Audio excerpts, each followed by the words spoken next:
शरद पवार साहेबांनी संघाच्या स्वयंसेवकाची चिकाटी आणि जनसंपर्क कसा करायचा हे संघाच्या लोकांकडून शिका असं शरद पवार साहेब बोलले होते 3-4 वर्षापूर्वी.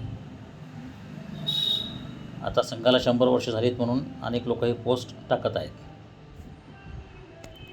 खरं म्हणजे साहेब जेव्हा बोलतात ना सगळे तर त्याचा सरळ अर्थ घ्यायचा नसतो.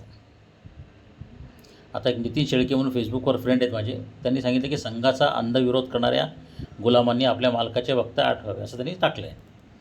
आता नितीन शेळकेला माझं म्हणणं असं आहे की साहेब जेव्हा असं बोलतात ना तेव्हा हे समजून घ्यायचं की त्याचा अर्थ सरळ नाही आहे.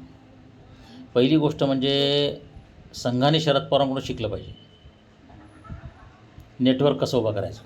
तर साहेबांचं जे नेटवर्क आहे ते 5P प्रकारचं आहे: personal, private, professional, political, public आणि सिक्रेट नेटवर्क आहे.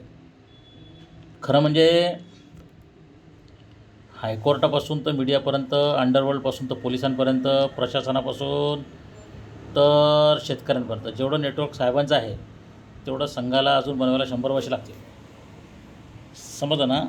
त्यामुळे नितीन भाऊ, शरद पवार म्हणजे सिस्टमॅटिक 5P नेटवर्क.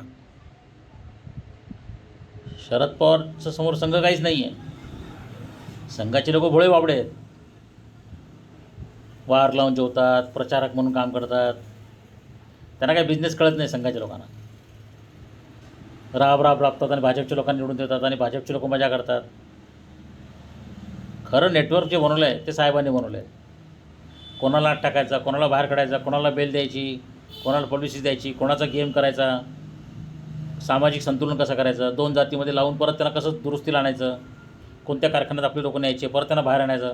हे बुद्धी जी आहे ना, ही जी ताकद आहे ती संघाकडे नाही आहे. संघाला ते राष्ट्रहित आणि हे ते सगळ्या मोठमोठ्या गोष्टी आहेत. साहेब तेवढ्या भानगडीत पडत नाही. तसे साहेब जे करतात ते कोणालाच कळत नाही कधीच. आणि साहेबांचं खूप मोठं सिक्रेट लाईफ आहे, सिक्रेट नेटवर्क आहे. ते लोकांना माहीत नाही अजून आणि ते कधी बाहेर पण येणार नाही. त्याच्यामुळे नितीन भाऊ, हे संघाची शरद पवारांची तुलना चुकीची आहे. शरद पवार साहेबांनी जे सांगितलं ना ते त्यांनी थोडं वेगळ्या अर्थाने सांगितलेलं आहे की थोडं बाबा जरा दबून राहायचं, हे राहायचं, लोकांशी मिसळायचं, हे करायचं, असं ते शरद पवार साहेबांचा वेगळा मेसेज आहे. तर त्यांच्या कधी पण वाक्याचा जसा तसा अर्थ घ्यायचा नाही. कळलं का.